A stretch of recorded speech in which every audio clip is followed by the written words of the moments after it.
Everyone keeps handing empaths the same advice. Protect your energy, guard your peace, learn to say no. And every empath nods along because it sounds like wisdom, and then goes right back to answering messages at midnight, absorbing the tension in every room, carrying people who never once asked to be carried. The advice was never the real problem. Boundaries are a technique, and a technique can't free someone who's built their entire identity out of being needed. You can learn to say no and still be the person who leaves a light on in the window for everyone else while sitting alone in the dark. That's what most empaths do. They collect strategies, and underneath the strategies, nothing changes. Carl Jung understood something the boundary crowd never got close to. Real freedom for a deeply sensitive person doesn't arrive through a cleverer method.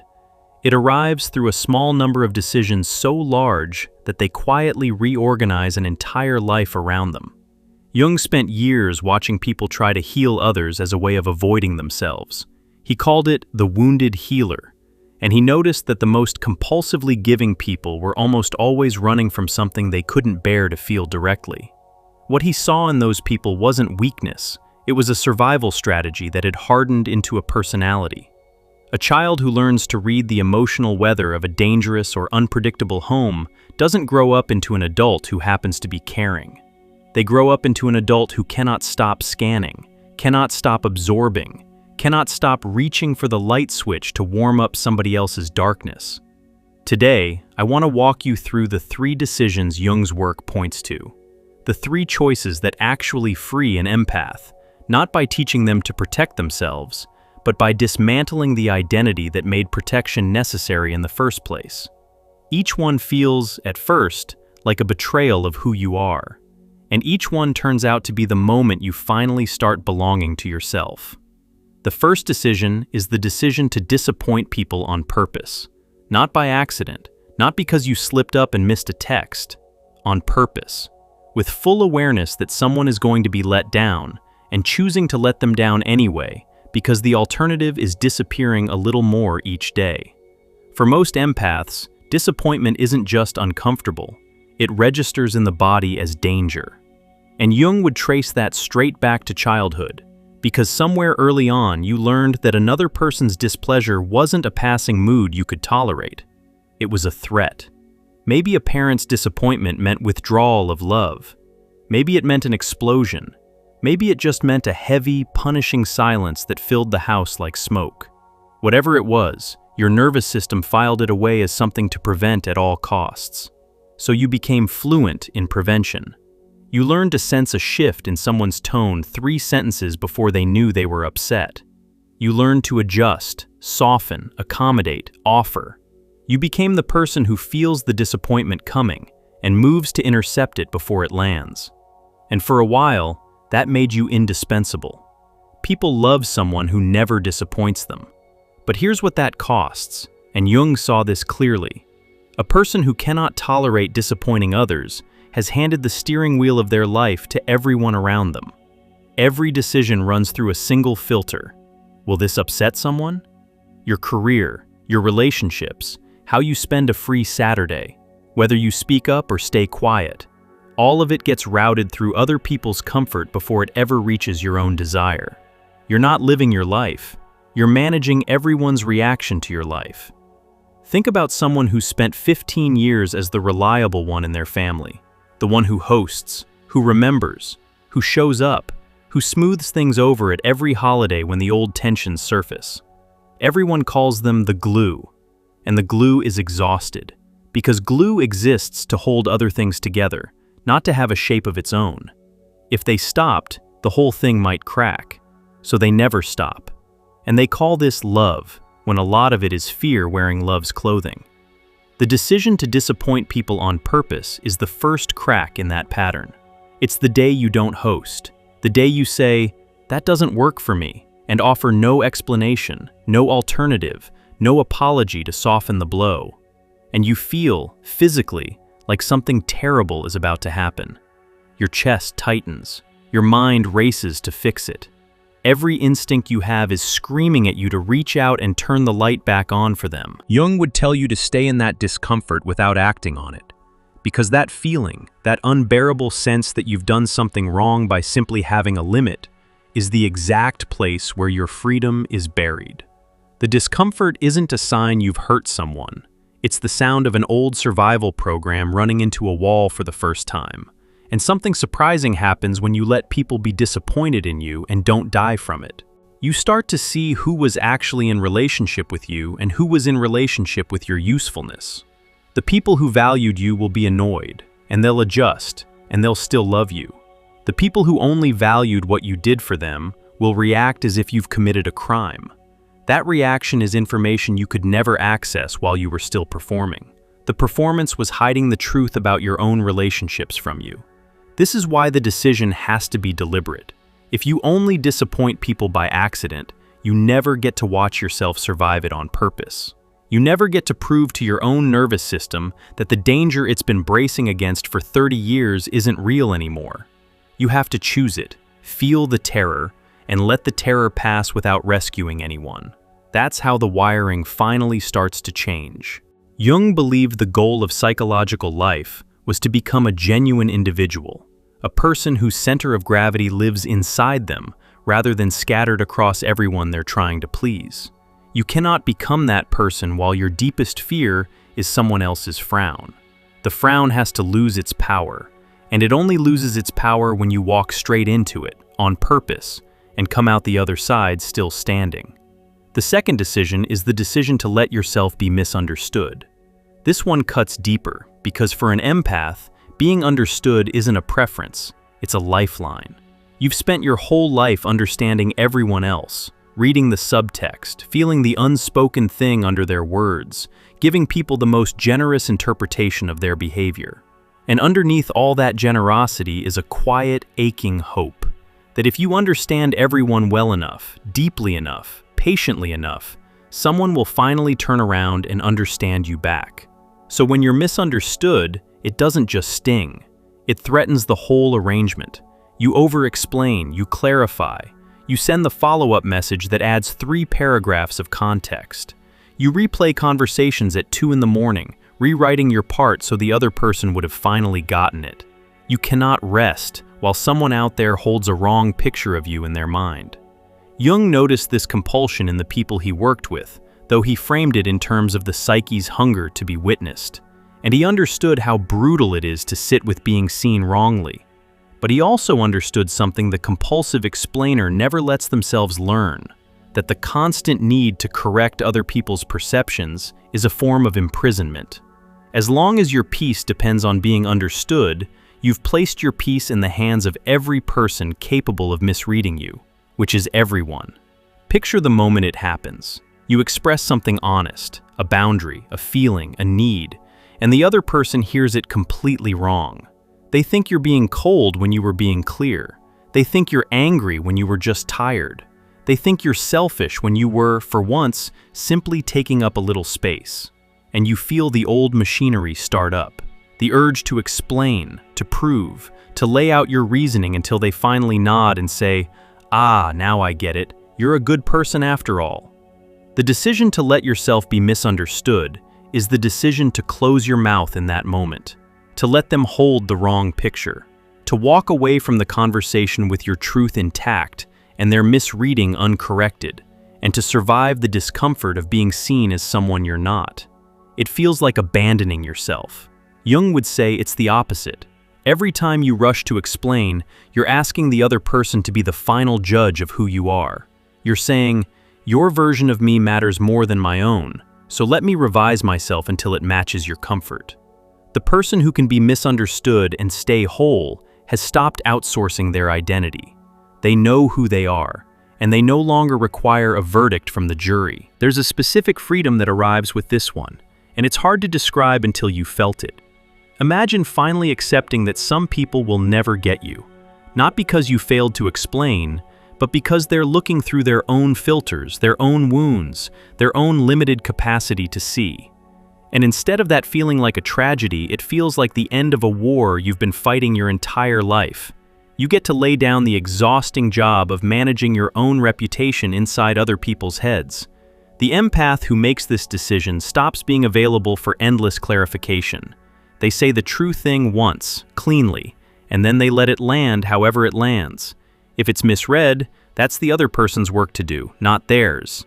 And this is where you start to notice how much of your energy was going into a project that was never yours to complete. You were trying to build an accurate version of yourself in minds that had no interest in accuracy. You can finally stop. The light you kept holding up so everyone could see you clearly, you get to bring it back inside and warm your own hands with it. Before we go on to the third decision, I want to say something to you if you've recognized yourself in either of these so far. If you're sitting there feeling that ache of being the one who's always available, always understanding, always keeping a light on for everyone but yourself, that recognition is the beginning of something, and it deserves more than a passing moment. We put together a guide called True Self-Discovery, 24 reflection exercises drawn from Jung's work, built for exactly this kind of turning point. Not to rush you past the discomfort, but to help you sit with it honestly and start hearing what you actually want underneath all the accommodating. The link is right below. And now, the third decision, the one that changes everything. The third decision is the decision to stop waiting for people to become who you need them to be. This is the deepest one, and it's the one that finally frees an empath completely because it releases the fantasy that's been quietly running the whole show. Every empath carries a hidden hope. Somewhere inside is a picture of a person, often a parent, sometimes a partner, sometimes a whole family, becoming at last the person you always needed them to be. The parent who finally sees you, the partner who finally shows up the way you've shown up for them 1,000 times, the friend who finally reciprocates. And you've organized enormous parts of your life around waiting for that transformation. Staying close, staying patient, staying available, because if you left, you might miss the moment they finally change. Jung understood that this waiting isn't laziness or weakness. It's attachment reaching backward in time, trying to complete something that was left unfinished when you were small. The child who didn't get what they needed doesn't stop needing it. They just grow into an adult who keeps returning to the same empty well, lowering the same bucket, certain that this time water will come up. Because the alternative, accepting that the well is dry, that it was always dry, that it may stay dry forever, feels unbearable. Think about someone who calls their parent every week, and every week the conversation leaves them a little emptier than before. The parent talks about themselves, deflects the real questions, offers a coldness where warmth should be. And the person keeps calling, keeps hoping, keeps interpreting the smallest scrap of interest as evidence that the change is coming. They've been doing this for 20 years. They'll tell you they're staying out of love, but a lot of it is a child still standing in the doorway, holding a drawing out, waiting for someone to finally look. The decision to stop waiting is the decision to grieve that fantasy and let it go. Not to hate the person, not to cut them off in a rage, just to see them clearly, as they actually are, with their actual limits, and to stop building your life around a version of them that has never once shown up. It's the quietest, most private funeral you'll ever hold. You bury the imaginary parent, the imaginary partner, the imaginary version of someone who is going to complete you, and you let the real, limited person stand where the fantasy used to be. This is the decision Jung would have recognized as genuine individuation. The moment you stop looking outward for the missing piece and turn, finally, toward yourself. Because here's the thing the waiting was hiding from you. As long as you were waiting for them to become who you needed, you never had to become that for yourself. The fantasy was a kind of comfort. It let you stay a child a little longer, hoping to be rescued, instead of standing up as the adult who could finally give yourself what no one else ever did. And when you make this decision, something extraordinary happens. All the energy that was locked up in waiting comes flooding back to you. The endless hope you poured into people who couldn't hold it, that becomes available for your own life. You stop lowering the bucket into the dry well. You go find water. You build relationships with people who actually have something to give. You become, slowly, the source of the warmth you were always going out into the cold to beg for. It changes how you exist in the world. The empath who stops waiting stops confusing potential with reality. They see people as they are, love them at the level they're actually capable of, and stop trying to squeeze water from stone. And, paradoxically, this makes them far less bitter, not more. Because bitterness comes from the gap between what you hoped for and what you got. When you close that gap, when you accept the real person and release the imagined one, the resentment has nowhere left to live. You'll notice how these three decisions build on each other. You have to be able to disappoint people before you can let them be disappointed that you've stopped waiting for them. You have to be willing to be misunderstood before you can walk away from someone who will surely misread your leaving as cruelty. Each decision makes the next one possible. Together, they take apart the entire structure of the wounded healer, the person who kept the light on for everyone else and never once sat inside its warmth themselves. And I want to be honest about the cost, because Jung never pretended this was easy. These decisions will change your relationships. Some connections were built entirely on you being endlessly available, endlessly understanding, endlessly patient with people who gave nothing back. Those connections can't survive the new version of you, and some of them will fall away. There will be a stretch where you feel like you've lost your identity, because in a real sense, you have. The person you were performing is dying, and the person you actually are hasn't fully arrived yet. That in-between place is lonely. People who were comfortable with the old you will tell you you've changed, and they won't mean it as a compliment. They'll say you've gotten cold, or selfish, or difficult.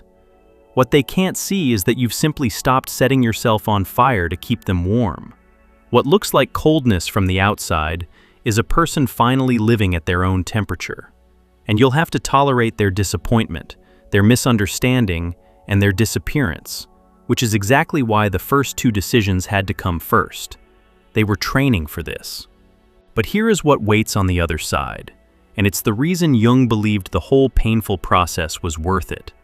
A sensitive person who has made these three decisions doesn't lose their sensitivity. They keep every bit of the depth, the intuition, the capacity to feel what others feel. What they lose is the compulsion. The feeling becomes a gift they can choose to give rather than a faucet stuck permanently open. They can be moved by someone's pain without dropping their own life to fix it. They can understand someone deeply without needing to be understood in return. They can love someone fully without waiting for that love to be earned back. That's what freedom actually looks like for an empath.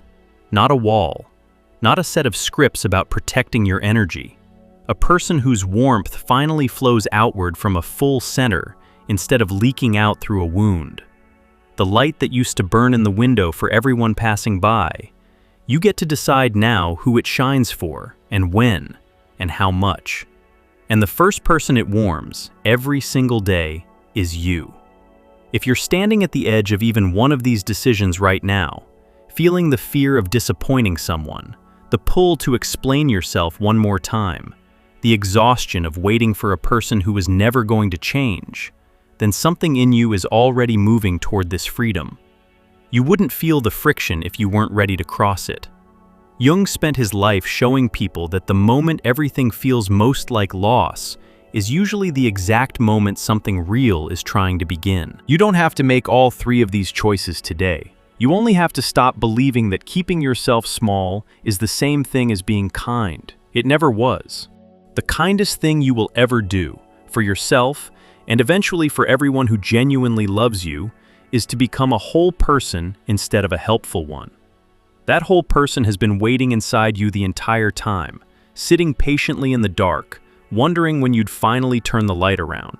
If you haven't yet, take a look at our guide, True Self-Discovery, 24 reflection exercises rooted in Jung's work, made for exactly this moment, when the old way of belonging to everyone else stops fitting, and you're ready to start belonging to yourself. The link is right below.